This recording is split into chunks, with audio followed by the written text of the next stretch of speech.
When we're talking about indexing, which is a traditional way to organize information, we also have to mention the new emerging way to kind of index information, that's tagging.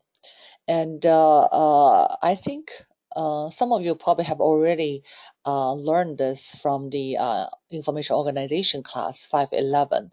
But for this class, we focus more on the information retrieval. But the reason we also need to talk a little bit about information organization is we also have to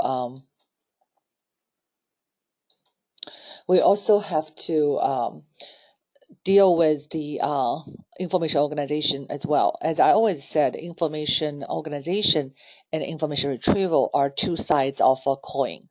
And the purpose of information organization is for information retrieval. Just like you organize your closet, right? The reason you organize them is for you to easy to find the clothes you want to wear. So same thing for the index and tagging as well. So in traditional way of doing information organization, it's indexing. And for indexing part, normally we could use keywords to index. We also could use control vocabulary. And tagging, of course, is mostly user-generated keywords. Those are tags, right? They're not from the thesaurus or from any kind of classification scheme. Those are just the keywords that users produced. And so in this way, tagging can be seen as a popular form of manual indexing, because the reason it's manual is it's not automatic, of course. It is user enter or provide their own tags on individual items on the web. So it's a popular form of manual indexing. And if we expand the tagging a little bit to social tagging, that's normally referred to the practice of publicly labeling or categorizing resources in a shared online environment. Because the social means it's no longer individual, it's actually publicly labeled and can be shared within this online group. And so that's about tagging. Next one we have to talk about is folksonomy. And there are also different terms people can use to as synonyms for this one. Could it be collaborative or social classification, social indexing, social tagging, and or folksonomy. So they're kind of similar meaning for the terms. And the social tagging is a process that leads to the folksonomy. So in that words, the folksonomy really is a system in which the users apply the public text to the online item. So that's a system that the users apply this into the online items file. That's called a folksonomy part. So basically the base is the user text, not the thesaurus or the classification scheme. Here are two examples. The YouTube, I guess you guys probably used before. For individual video users, you can add your own tags, which you're thinking best to represent an item. So those are different ones there. Users add them, the video tags. And for Amazon, if you use them, and the customer can also add in different terms which they thought that better characterize those items they sell on Amazon. So those are different ways you can tell, to use for the tag system. And normally, the folksonomy is alternative way of the taxonomy used from the metadata experts, because they're normally used by users, right? And for the metadata is also created by the experts, for example, Dublin Core metadata created by OCLC, about 15 elements to describe digital item. But the folksonomy is more diverse because they're created mostly by the users of their tag. The main problem of folksonomy is lack of vocabulary control. We talk about control vocabulary basically for information retrieval system, because that's a way to deal with the issue of synonyms and to describe items in those terms which can across board. But because those taxonomy is user tags, considered user tags, so it's hard for any control, vocabulary control into it. It's more related to user adequate vocabulary. So in that sense, many studies find the control vocabulary such as the MASH headings, which is the medical subject headings, they're not they're normally not overlap with those user generated texts, right? Because normally the terms in MASH were more professional oriented, while the user generated texts are more layman kind of terms. And when we talk about social tagging versus metadata, we will talk of course a little bit about by metadata in the digital library environment because they're more for digital information description. And the social tagging basically supplement in addition to metadata provided by user. And in that way, it's basically reflect users' personal perception of how they describe, classify, and locating the resource. And while the metadata is more kind of professionally generated system for the professionals to provide different aspects of information for each individual item. So that's again, it's the user oriented. It's the other one is more professional oriented. And the other thing is metadata normally is standardized. So we can use Dublin Core, we can use other type of the, metadata, but then it's standardized by the professionals to use. The social tagging are more loose, more diverse, depending on the system and depending on the users who involved to provide those taggings. And in the digital education resource study, they find about 25% of the social tags contain additional information in addition to the information provided by the professional metadata.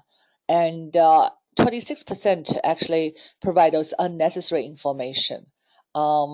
And 49, half of them provide no new information. Basically, they might many of the users provide the same tag or similar tag, so they not provide any new because there's no control for that. So anybody can offer their own tags. So there are a lot of similar tags for one item. And in the museum metadata part, 80% of the social tag didn't match with the museum metadata added by the professional museum expert. So again, as we said, they're not matched because the term they use or the information they provided are different. You know, one is from perspective from the experts or terminology, while the other one is from a user. And but they do contain some additional information, right? So that's a good aspect of that. And again, there are 14% of social texts contain no new information, so they could be overlapping again, either with the experts, or sometimes could be with the user themselves. As to we talk about tagging is one way of information organization. We have to talk about their relationship with information retrieval. Mostly tags are more useful for browsing than to searching for querying. Because that's basically add more information regarding the categories, right? So that helps to relieve vocabulary mismatch. Because if you have browsing category, those are already defined by the system based on maybe control vocabulary. But the browsing by text opened another way, so users can click a tag and then they can find the documents which has been tagged in this term. So they can basically help them to browse the information. But because they're not indexed in that way, it might be hard for retrieval, in particular retrieval if, accuracy. And it does actually improve the searchability if they are related to concept-based rather than content-based indexing. Concept-based maybe it's words related, right? So because they actually potentially offer more synonyms by users. And the content-based, it's more, depends on the, for example, if it's image, then it's more image. Then because the text normally are text, they're not, like a visual or audio item. So that's not for content-based, more for concept-based. When we talk about the image retrieval, we'll talk more about the concept-based searching versus content-based searching. And the tagging also you can use as a navigation aid for categorization. So we can come up with categories used by different tags. So that's often another way for browse. And also could used in describing a resource description. So users can offer their background or experience or information for each individual item about what they know, right? Sometimes I remember in one of the digital library, they even have a session called Tell Your Own Story or something, which can users provide their own kind of information to describe the resource. Or if they know something about this one, if they know maybe even somebody in the picture, then they could provide a name of the person in the picture, that adding the more information regarding the resource itself. And it could also help to rank relevant documents. So basically, tags could help to rank relevant documents higher than those non-relevant documents. So if they're not relevant, then they'll be lower. So that's one thing you can see a lot of similar tags because those will enhance the ranking of those documents. And tags may help to retrieve sometimes could be hidden relevant documents. Maybe that document did not index well, so the terms, relevant terms did not show up. But then the user could provide a text which could add more information to the item, potentially help to retrieve that document, otherwise not indexed properly by the traditional way of indexing. But at the same time, as we said, because tags are not controlled and people have different skills might tag them. So if they provide an irrelevant tag, potentially could worsen the retrieval performance. So it's kind of double-edged sword because for users with high searching skills, they could provide better tags for retrieving relevant information. At the same time, the users with poor skills, they potentially could provide those irrelevant tags, and that will make the retrieval worse. And the last one we want to talk about is tagging versus control vocabulary for the information retrieval. And as we know, control vocabulary basically, normally they're not manually do. They are normally manually actually done because they want to, those professional indexes use control vocabulary try to index document, so make the relevance the indexing process much more accurate. And the tagging, of course, has the other issue because tags normally are from the general users who do not have knowledge or experience regarding the thesaurus or the classification scheme that professional indexers use. So that's inferred that tags and control vocabulary do not overlap or rarely overlap. And in some of the study, they find texts appear to perform better for fiction, because they are, in essence, fiction normally are more straightforward in terms of the meaning of it or title of it, while the nonfiction, they're much more complex in identify the relevant terms. So control vocabulary might be doing better for the nonfiction, while the text might be doing better for the fiction item. And in terms of searching versus recommendation, if there's a no item search, and normally tagging helps because there are always people said, I want to find a book, but I only remember part of the title. I don't remember the title, but I know this part of the story. Then other users might be able to provide the tag for the title or provide that information can help them to find that no item search. While the control vocabulary are better to provide a pure recommendation because, for example, if somebody based on their past reading behavior, if somebody like a book, and then that book's descriptor, which is based on control vocabulary, might be better indicate for similar books that a person might like.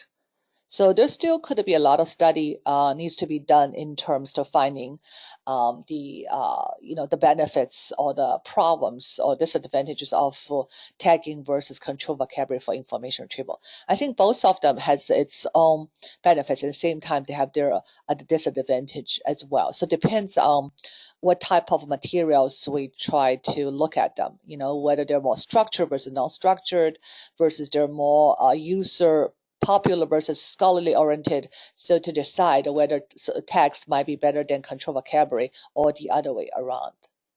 So if you're interested in more of that, you can read those more documents regarding that.